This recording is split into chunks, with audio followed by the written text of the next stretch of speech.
Because I don't want anyone to think that cutting out a family member is Right, the you key. mentioned that. No, No, that never fixes anything. no, it Because doesn't. it can feel like Doesn't it fixes help. it temporarily when you cut people off. Temporarily, Yes. it can feel good, like, oh, I cut toxic people out of my life. You know, it can Well, feel if good. they're not family, Let me tell you I get something. that. You brought at least 50% of the dynamics of that relationship to that table. So it's like your shadow. Every time you try to escape, it's like It's there you right are there. again. You know, like it's because you're going to engage. There's no such thing as vacuum in nature and relationships, right? So something always fill that gap. So when you cut somebody off, you're going to engage in another relationship with another person. That energy is going to engage It's something gonna else, come up and you're again. going to bring your same 50% into it. And it just may be the toxic. At least it's 50% of the toxic. At least you didn't know how to handle toxic people. At the minimum, you didn't know how to handle toxic people. So cutting people off, unless they are physically threatening to your security and safety, it's not the solution. You know, you can excuse yourself for yourself, so you can work on yourself. So this guy need to excuse himself. Yes, even from the mother. Mother needs to chill. No, mom, I'm not talking about my marriage. Are you kidding me? I'm not talking about marriage with you. Yeah. That's even anger. Just keep being my mom. You know. Yeah, just be mom, my mom. and I'll come see you Yes. when everything settles. We'll sort things out, and things do need to settle. It does. Things do need to settle because people take that time to process things because they're not mad. They're just angry, right? Even though it's temporary insanity, but it's temporary. They will come back if you relax. They will come back to their senses. They will process. You have to be generous with that patience, all right? And then things will come back, and then let people figure themselves out. So it's okay. Your wife is not going to be comfortable with your mother not coming to your house suddenly anymore. That's a lot of headaches that's going to come with that. So you better work on yourself to know how to handle all of the subsequent headaches that will come with everything that is. And the fact that even the wife, she feels a little guilty about that. Yes, no one wants that for their in-law. Yes. Don't want guilt is going to be a real thing that she's going to be dealing with. It's real. And that means he's going to have to deal with that. Yeah. Because she's not going to say, I'm dealing with guilt. It's not going to be like that. No, she's not going to say that. She doesn't show up all kind of behaviors that you're going to be like, oh, my life. My life. So he needs to really, really be the stand-up guy here. So what do you do when your in-laws affect your marriage? What's your this is a generic, but it's a commonly asked questions. Oh. What do you do when your in-laws affect your marriage? I guess the question is how. Just affect your marriage. You just give an example. Let's just use this how. The same example I gave. Like, what do you mean affect your marriage? It's how you're reacting to that. Again, it's how you're reacting to that. It's the attention you're giving to them. Right. Definitely. I mean, you used the phrase earlier. Environmental factors. They are environmental. What do you mean they're affecting your marriage? What makes you think there's a day that's coming that they won't affect your marriage? Right. Are they affecting your marriage positively or negatively? That's completely up to you. Completely, how they affect your marriage is completely up to you. But the idea that they're not going to affect your marriage, in this world that we still live in, people love their family, their extended family. They do. All right. So if you're just going to cut off, that may not give you the result you need. It may make you feel good in the moment, I guess. But that's like anything else that's toxic. It feels like alcohol. It feels good in the moment, right? But when you start feeling bloated and you have hangover in the morning, you're like, oh, Lord. Or 20 years later, you have to deal with liver issues. You know, it will show up eventually. It will show up and it will be very destructive. And for the most part, you're not going to know what is causing your issues, sadly. So I would say affect your marriage. That's a given. Okay?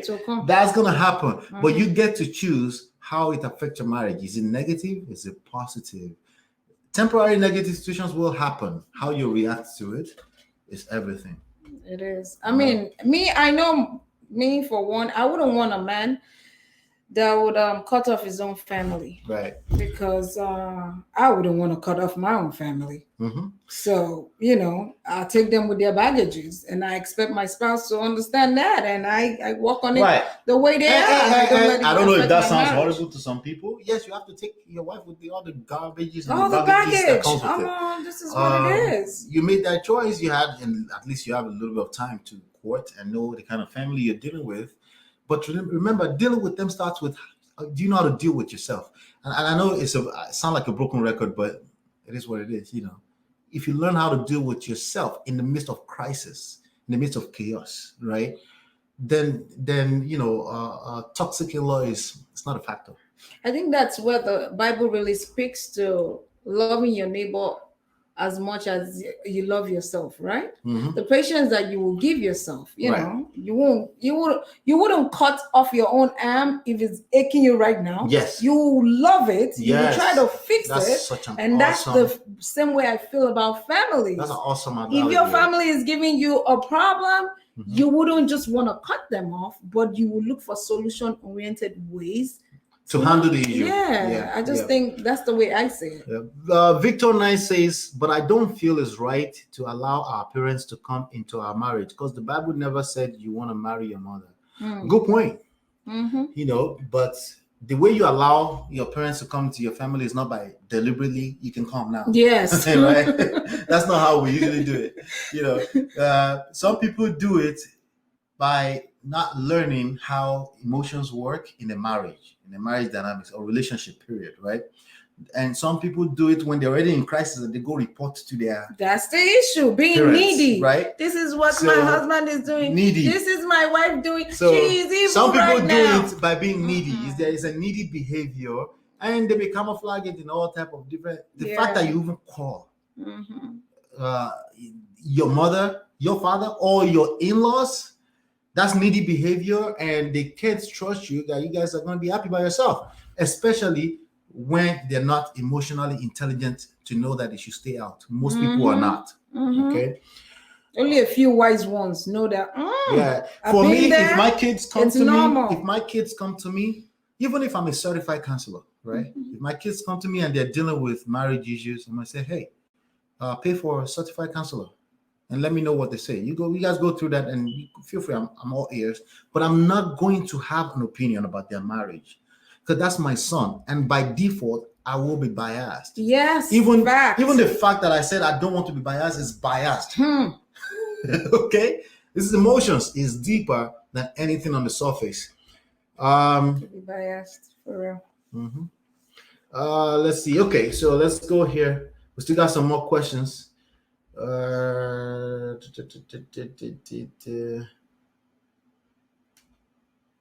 Face your home. Take care of the mom.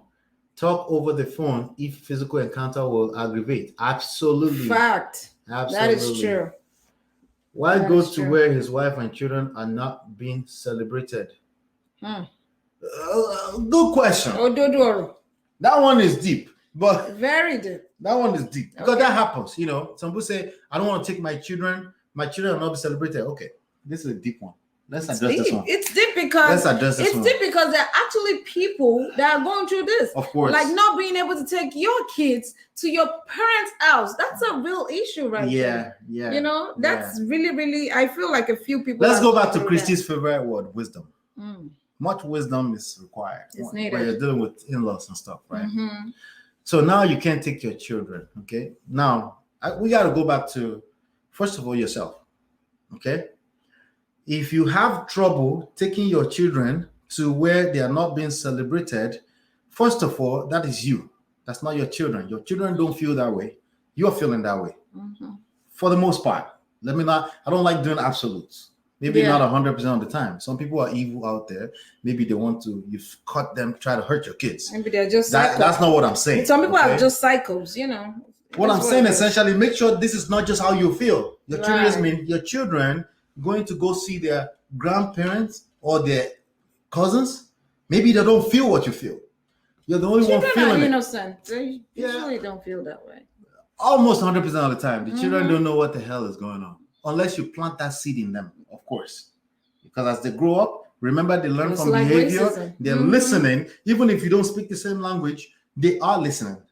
Because you say certain words over and over in front of them for years upon years, they pick it up. They know because our language is more than just words, right? Yes. All right.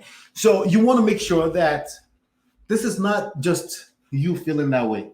If it's just you feeling that way, the problem is the relationship. The last thing you want to do is drag the children through it. Because again, the relationships that the kids have with extended family also becomes a part of what molds how they behave from a social standpoint. Okay? If you cut them out, especially they already know this extended family, you're teaching them cutting people out, and you already know how we feel about cutting people out. It doesn't help. What you're doing is you're propagating your problem forward, and you're blaming other human beings for your problems. Am I making sense? You're making sense. You're making sense, babe. But I wanted to add one thing to it. Sure. Except if you feel like your kid is going through some physical abuse over there, or mental or emotional. Yes. Because I did see a video one time, some time ago, where this little kid was dancing to, I don't know the song, maybe it was Rihanna or some kind of dance, some kind of, female artist, and he was popping his booty, and the auntie just smacked him on, and he was doing a live show. If you have such situation, don't take your kids. I don't care what it is. Yeah, don't put your kids in harm's way. If you have, that's now becoming, you're putting the kids in harm's way. If you feel like they are in harm's way, but you just want to make sure you're clear that you're not harming the kids when you remove them from the extended family's lives. You just want to make sure of that. That's something, again, I will talk to. If that's a real issue for you, I will talk to a certified counselor about that. Yes. I will not just leave on and just say, no, we cut people. I will not do that, because it will affect your kids in the long run. So that's when you say, why go to where your wife and children will not be celebrated? No. Now you're talking about the husband. He has to go. Okay, so this is what I'm getting from that question. Right. If you're taking your wife and your kids to somewhere, they're being disrespected. Right. Like my babies now, and I take my husband and we go to my family house, and my mom is there popping off the mouth and saying, yeah, well, your wife is or your kids are blah blah blah. No, I will not take my kids and my wife there. I won't. Yeah. Because when you do that to my family, you're doing that to me. Right. And I don't know how you can't see that. Yeah, it's tricky. It's not. There's no one size fits all. Right. I'm looking at that question a different way, and I think, why go to now the husband? It's not even the wife and children now. Why should a husband by himself go to where his wife and children are not being celebrated? That means you're discounting that first 20 years of his life that I was talking about. No, I wouldn't say that's not that simple. It's not that simple. It's not that simple, And in fact, I encourage him to, if he has to go by himself for now, when there were issues, I encourage him to still do that. Right. Don't pin, because I'm moving. Scroll. I'm not pinning, baby. Yeah. All right. So I would say definitely because remember, especially this man, as a man, he needs to make sure he continue the behaviors that a man would do, and not abrupt behaviors like, I'm like definitely not cutting people out. Men should not be doing behaviors like that. It's ridiculous. And even if you do it and it makes your wife feel good in the moment, she will disrespect you eventually, because you probably do that to her too. There are times that you get sensitive and you cut her off. Yeah. That's, or you ask her to cut off our own family because our family is acting out, and she doesn't feel that way. And she doesn't want to cut her family off. So that's probably a behavior, like most human beings' behavior propagate beyond just one human being, propagate beyond just one relationship. So if you would do it here, you would do it on the other side, you would do it on the other side. It's just you need something to trigger it on that end too, right? So no, I wouldn't say no, cutting people out now. Him saying the children and wife should stay home for now could be a sense of let peace reign first. Yes. Let time pass first. Yes. Then that's absolutely understandable, right? Yes. So Victor Knight says, but when the kids are younger, they are always cool with their cousins. Exactly. But you're able to see that, Victor, because you're not going through the anger that a wife or husband may be going through when they say, don't take my kids. See, anger, right? Anger will make people do things that not relevant to right or wrong, right? But you may see as wrong, right? Yeah. And you're absolutely right. And that's why I say, be careful. First of all, check yourself. Make sure you're mentally stable. When we're mentally unstable because of a marriage and relationship, we can't tell if you're the one in the middle of it. That's true. Okay? You need someone on the outside to tell you that. You can smell your own, Would you go to a fire like this? You can kind of smell your own. The eyes need to calm down to be able to see the nose. All right. So why do they always have problem with each other when they have grown? I have seen this problem a lot. Yeah, it causes issues.